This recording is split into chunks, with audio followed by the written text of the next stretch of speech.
Ever wish you could fly into a new city, touch down, and start living your new life there without any of the hassles or headaches of figuring out the logistics of moving into a new country? Well, in this video, I'll show you what to do within the first 24 hours of moving to Merida, Mexico to ensure a smooth and stress-free start to your expat life here. We've covered all the essentials, from getting the most days from your tourist visa to selecting the ideal neighborhood to start your life here. We've covered the transportation options from getting the airport to the city, even just getting around town. We'll even get you started with the cheapest banks to get Mexican pesos and getting your cell phone plan set up. So stick around to discover the insider tips you need to safely and easily move to Merida. And don't forget to like and subscribe. For those that don't know me, I'm Marco Sison, and I'm thrilled to bring our community of 500,000 expats who visit Nomadic Fire's website another fact-filled video guide on our YouTube channel, where we bring you the best tips, tricks, and recommendations on how to live your best life abroad. NomadicFire.com brings you the best updated intelligence on expat life in different cities, countries overseas. With us, you get the unique perspective of having one source to compare, contrast, and capture life in retirement hotspots like Mexico, the Philippines, and Colombia. Hey there, YouTube fam! As we mentioned in our last video, we bid farewell to our beloved city of Buenos Aires to start a new adventure in Mexico. Our destination of choice, the colonial city of Merida on the Yucatan Peninsula. And we've pulled together this powerhouse guide for new expats, sharing the insights we wish we had known before we arrived here. So let's get started to our first topic, the most important one, which is visa and immigration. When it comes to staying in Merida, we've got some great news for people with strong passports. Citizens of 65 countries and permanent residents of 34 countries can stay in Mexico as tourists for up to 180 days without a visa. And spoiler alert, the US and most European countries are on that list. However, the key detail there is the words up to, because the immigration officer stamping your passport has the final say on how long you can stay here. And they're gonna manually write out the date on your passport on arrival. And there's no guarantee you're gonna get the full 180 days. Yes, most of the time you will, but we've heard many a times where expats get less than the full 180 days. So when you arrive at immigration, the officer is gonna ask you how long you intend to stay and the return date of your flight. To maximize your stay, confidently state that the exit date is just a little bit under the 180-day limit. This increases your chances of getting the full duration. Trust us, you don't want to stumble through this conversation and risk a shorter stay. And here's your first insider tip. When entering Mexico as a tourist, it's highly recommended to have an exit ticket booked. If you're unsure of your departure date, check the link below where I covered 10 ways that you can show proof of onward travel. And some of those ways are actually free. While immigration officers don't always ask for a return ticket, the Mexican Embassy website recommends it. So it's gonna be better safe than sorry. Let me be frank, it's freaking hot here. Merida's a dang oven. Inability to acclimate to the heat is usually cited as the #1 reason expats leave Merida. Now, I'm no stranger to heat. I've lived all over the world in hot places like Egypt, Vietnam, Morocco, Vegas. I mean, I was born in the Philippines. I know about living in tropical heat and humidity, but let me tell you, I've never experienced heat like Merida's. Expats like to joke there are 50 weeks of summer and 2 weeks of spring here. And 2 weeks is just a little bit of an exaggeration. The best time to live in Merida is from November to early May. During these months, you can expect temperatures to range from 72 to 90 F, and that's about 23 to 33 Celsius. It's perfect weather to explore the gorgeous beaches and cenotes around the Yucatan Peninsula. Plus, you'll be dodging those pesky rainstorms and hurricanes that pop up at other times of the year. But everyone has the same idea. This is peak season in Merida, when all the snowbirds from Canada and the US come to Mexico to escape the dreary and cold winters up north. December is the busiest month here, which also means the higher prices for places to stay. If you want to save some cash on housing, consider moving in the summer, where there's going to be less demand and landlords are going to be more inclined to negotiate on your rent. Now, speaking of rent, here's your first insider tip. The cost of living here has gone a bit nuts. I first published a Merida cost of living article in February 2021. Back then, Merida was very budget-friendly, like Vietnam levels of cheap. I created a revised expat budget for living in Merida, and it will show how prices have changed from 2021 to now. It's going to be in our next video. Just hit that like and subscribe button to get notified when we release the video. Okay, back to the weather. When's the worst time to live in Merida? Basically, any months besides November and May. But April to June is particularly hellish. There was a stretch where we had constant temperatures of over 110 Fahrenheit. That's 43 Celsius for you European folks. That was like that every day over the course of roughly 2 months. I mean, even the street signs were literally melting. Let's talk about the crucial next step, finding the right neighborhood. We booked our first apartment before we arrived. Coming directly from the bustling city of 15 million strong in the city of Buenos Aires, Merida's little population of 1.3 million felt kind of like a cozy little town to us. And Merida's Centro Histórico, or historic center, is the hub of activity in Merida. The Zocalo, which is what locals call the main square, is Plaza Grande, which is ringed by museums, theaters, the city hall, churches, markets, and restaurants, where the colorful Merida sign is. It's tempting to book an Airbnb just 3/4 of a mile outside of that main square, thinking it's going to be an easy walk. However, depending on which direction outside of the city center you choose, this could be a big mistake. Our first apartment was just 3/4 of a mile east of the core city center. We usually love walking, but we quickly learned that the sidewalks on this part of town are uneven, they're often very high because of flooding, and sometimes they're even non-existent. So walking to Old Town became cumbersome because of constant stepping up and down, and the sun here can be extraordinarily intense. There was times where we had constant temperatures of 110 Fahrenheit, which is about 43 Celsius, every day for roughly 2 months. And it's not just the blazing sun. There is laughably very little shade in the city. Unlike the towering 10-story buildings we're used to in Buenos Aires, most of the buildings here are typically only 1 or 2 stories. And you combine the short buildings with the lack of trees and green, and there is no shade whatsoever to help you escape from the overwhelming heat. Now, you may be thinking, but Marco, Merida has an advanced system with brand new buses, and they run every 10 minutes. It's called Va-y-ven. Why don't you just take those? Well, the buses are indeed all over town, but somehow they didn't serve our neighborhood. We were counting on these buses when we initially moved to Merida, and we were quite surprised when we found out they didn't have routes through our area.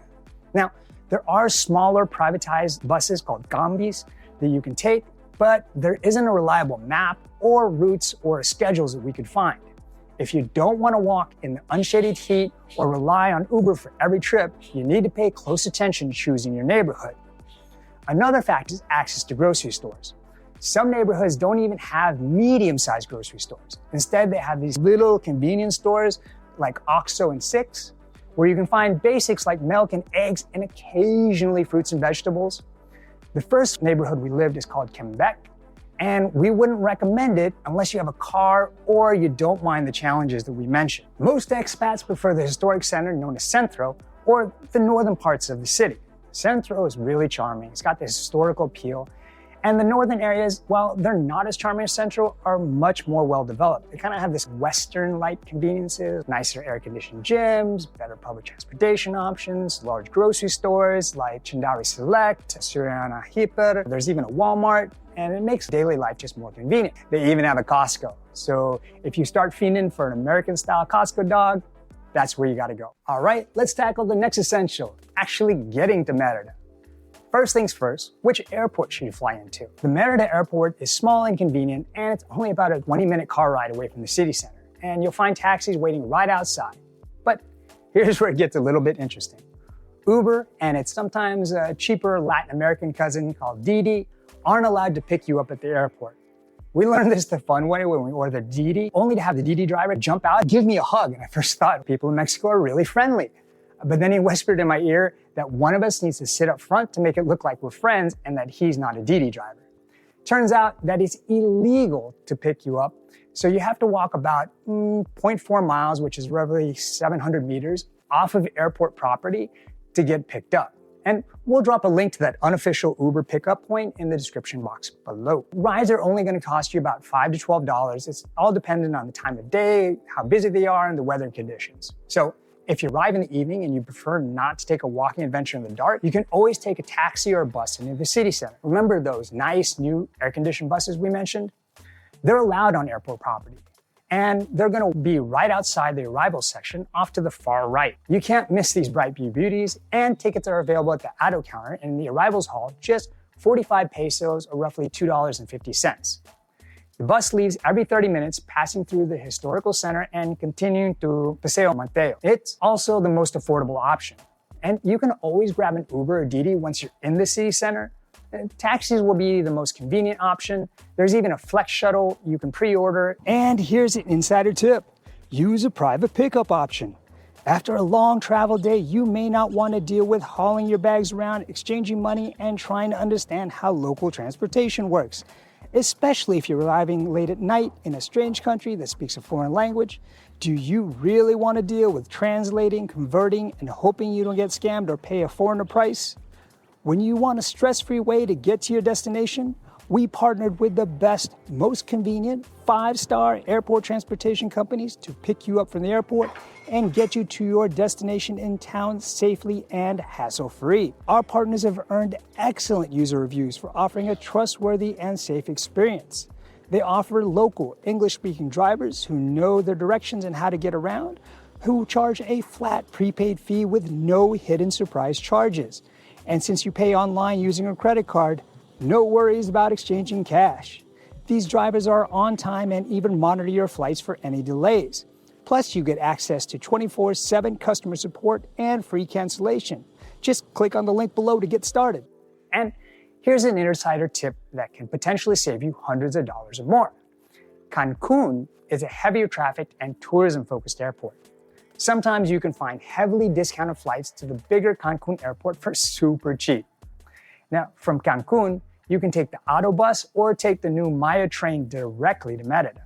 The bus ride takes roughly about 4 hours, and you can buy the tickets online or at the airport. Atto offers 2 types of buses. There's the regular bus, which is still pretty nice, air-conditioned and comfy, but they have this fancier line. It's called the Platinum line, with the seats lean all the way back, almost like you're in business class in an airplane. However, only the standard buses go directly from the Cancun airport to Merida. The Platinum buses will depart from the Cancun city center, so you'll have to make your way there first. Direct buses from the Cancun airport to Merida cost you roughly $55 US. Booking ahead of time can sometimes score you a deal, but it's a bit of a gamble. If your flight gets delayed, you're gonna miss your bus. We'll post the link to the Atto website below. Then there's the new Tren Maya.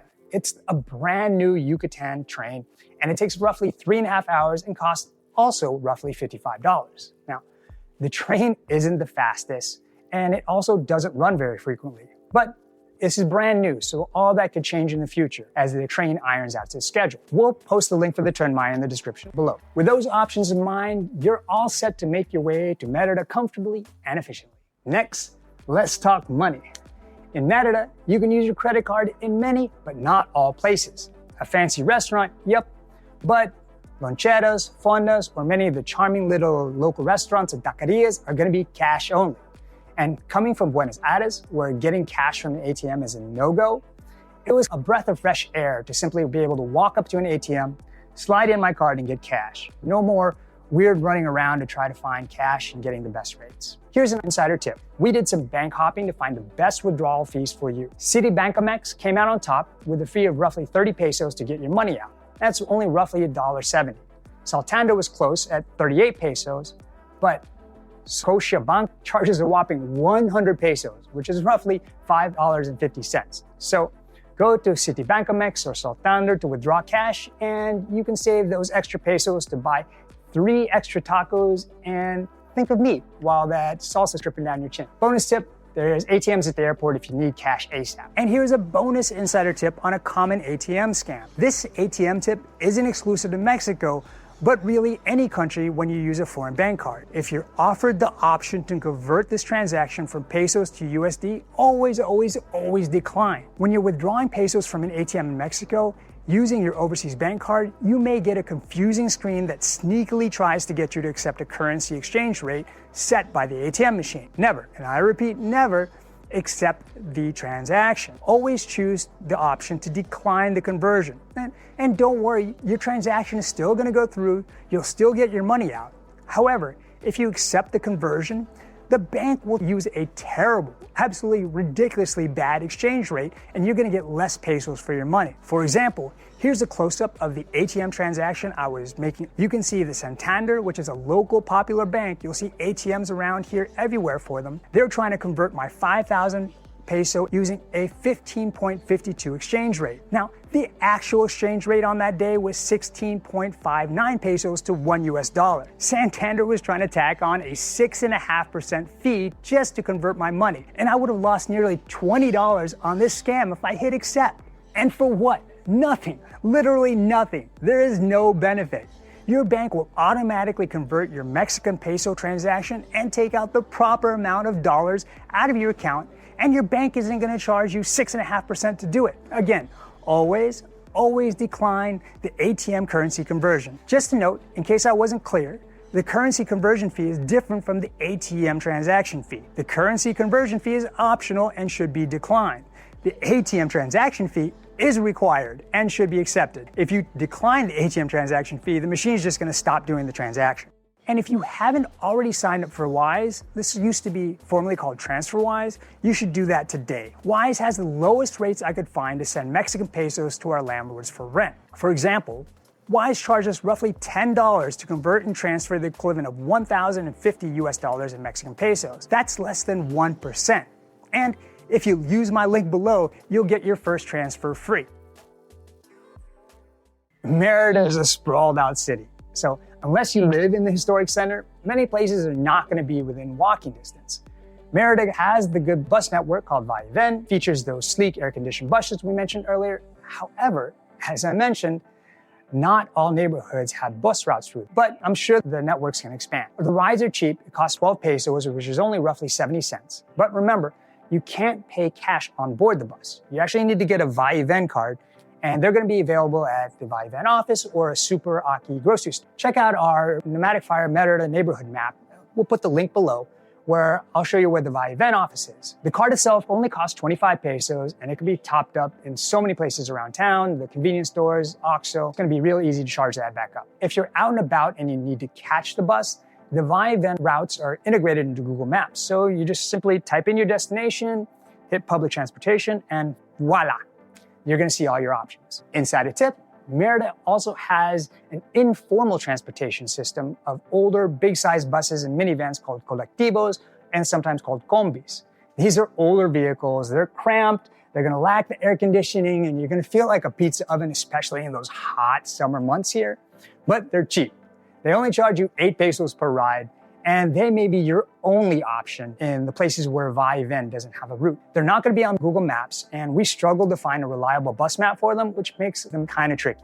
So if you want to stick with convenience, both Uber and Didi are available and surprisingly cheap. Most times, it would only cost us about $1 more to take an Uber than wait around in the hot sun for a bus. It's always wise to compare the prices between both apps to find the best deal. Let's talk about staying connected in Merida. The top 3 providers here are Telcel, AT&T, and Movistar, with Telcel boasting the best coverage. Since there are 2 of us, we prefer to have 2 different SIM cards from 2 different providers just in case we encounter a dead zone. Options are always good, right? For a prepaid plan with Telcel at AT&T, you're looking at roughly 200 pesos, which is only about $11. And that's a 30-day package which includes 3 gigabytes of data. The SIM card itself is usually free. We recommend heading straight to a Telcel or AT&T store to set up, and they're going to take care of everything for you. Alternatively, you can get SIM cards at stores like Electra, Coppel, or Walmart. But remember, you're going to have to actually bring your physical passport, as they usually require you to register your SIM with a valid ID. Recharging your cell phone is a breeze. You can either use the app or you can go online and pay with your credit card. Alternatively, you can use OXXO or some of the other convenience stores to recharge your cell phone plan. All you need to do is have your cell phone number handy and they're going to recharge it for you. Here's an insider tip. Topping up AT&T plans via the app worked fine for my American credit card, but Sandra's Austrian credit card didn't go through, wasn't accepted. On the other hand, Telcel accepted both US and Austrian credit cards without a hitch, and offer the smoothest sign-up process. Now, the million-dollar question. How safe is Merida? Well, Merida is known for its exceptional safety. It's known as one of the most secure cities in Mexico. Merida is the capital of the Yucatan state, which is the state that the U.S. State Department, the U.S. government, considers the safest state in the country. The Yucatan has a crime rate 90% lower than the country's average. Merida is also ranked as the second safest city in the Americas, behind only Quebec City up in Canada. There's this really strong sense of community, and they have these well-maintained public spaces. They've been investing really heavily in infrastructure, and they have an active law enforcement, and all of that plays this kind of crucial role to maintaining its reputation as a safe city. So, unlike Mexico City, Medellin, or even Buenos Aires, I felt comfortable walking around with my phone, looking to navigate, snapping pictures. I never felt worried that someone was going to snag it. Merida offers just a warm and secure environment to kind of immerse yourself in Mexico's rich culture and history. Getting sick when you arrive in a new country is sometimes unavoidable. It's not unusual to pick up a cough, an upset stomach, or a bug. It kind of makes sense. Your body's stressed out from traveling, you likely haven't eaten properly, and your system is still adjusting to unfamiliar health conditions. From suspect street food, undrinkable local water, extreme heat, or disease-carrying mosquitoes. As my girlfriend can attest, Montezuma's revenge is very real for many expats. Ensure you have adequate health coverage while in Mexico. You can get free quotes from international health insurance companies using our link below. Now it's your turn. I want to know, what's your number one priority within the first 24 hours of arriving in a new city? Let me know in the comments below, or just drop by, say hi with any questions or suggestions you have for any future videos. Until next time, hasta luego from Mexico.